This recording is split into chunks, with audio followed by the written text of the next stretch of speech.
Hyderabad tourism ప్లాజాలో నేడు నూతన క్రీడా విధానం అనే అంశంపై ప్రభుత్వ క్రీడల సలహాదారు ఏపీ జితేందర్ రెడ్డి అధ్యక్షతన విలేకరుల సమావేశం ఏర్పాటు చేశారు. ఈ యొక్క సమావేశానికి ప్రిన్సిపల్ సెక్రటరీ వాణి ప్రసాద్తో పాటు వీసీఎండి సోని బాలాదేవి, శాట్ చైర్మన్ శివసేనారెడ్డి మరియు క్రీడాభిమానులు పాల్గొన్నారు.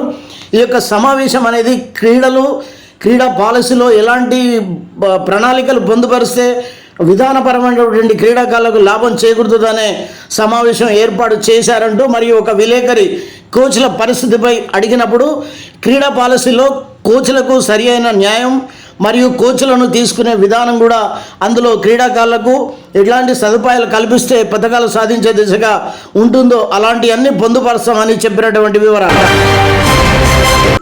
రిలీజ్ చేయబోతున్నాం త్వరలో. పాలసీ కూడా ఈ ఇయర్ ఎండింగ్ కల్లా పాలసీ కూడా కంప్లీట్ చేసే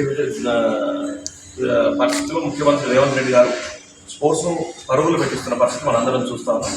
స్పోర్ట్స్కు మంచి రోజులు వచ్చినాయి, యూనివర్సిటీ రాబోతుంది. దాంతోపాటు పాలసీలో చాలా అంశాలను క్రోడీకరిస్తుంది. ఎవరైతే ఇప్పుడు నేషనల్ గోల్డ్ కొట్టిన, ఒలింపిక్స్ గోల్డ్ మెడలిస్ట్ కొట్టిన వాళ్ళకి ఏ విధమైన వాళ్ళకి గౌరవంగా వాళ్ళని చూసుకోవాలి, వీటన్నింటినీ దీనిలో క్రోడీకరించి మనం రాబోయే రోజుల్లో ఈ పాలసీని తయారు చేస్తున్నాం.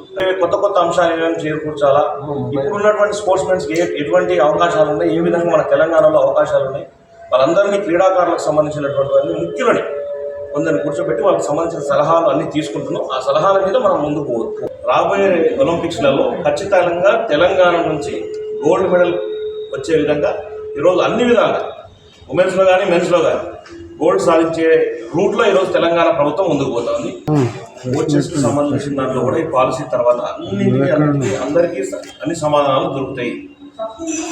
అందులో ఈ పాలసీలో కోచెస్కి సంబంధించిన అంశాలు కూడా ఉన్నాయి. కాబట్టి ప్రతి ఒక్కరికి, స్టూడెంట్స్కి కానీ, కోచెస్కి కానీ, క్రీడా అభిమానులకు కానీ ఈ పాలసీ తర్వాత ఊరట లభిస్తుంది. ఆ ఒలింపిక్స్కి పోయే పిల్లల్ని ఏ విధంగా యూనివర్సిటీలో పెట్టాలా, ఏ స్కూల్స్లో ఏ విధంగా జాయిన్ చేయాలా, వాళ్ళకి ఏ విధమైన ఫుడ్ ఏ విధంగా ఏర్పాటు చేయాలా, ఏ విధమైన సపోర్ట్ చేయాలా, వీటన్నింటినీ కింది గ్రామ స్థాయి నుంచి ఆ విద్యార్థులందరినీ సేకరించి ఒక స్టేజ్ వరకు తీసుకొచ్చిన తర్వాత వాళ్ళందరినీ ఒలింపిక్స్కి వెళ్ళే ముందు అంటే స్టేట్లో కానీ, నేషనల్లో కానీ, ఇంటర్నేషనల్ కానీ ఏ విధంగా తయారు చేయాలి, ఏ విధంగా వాళ్ళని ఆడించాలి, వారికి ఆ స్కిల్స్ని బట్టి వారికి కావాల్సిన సదుపాయాలన్నింటినీ ఏర్పాటు చేయడానికి తెలంగాణ ప్రభుత్వం సిద్ధంగా ఉంది.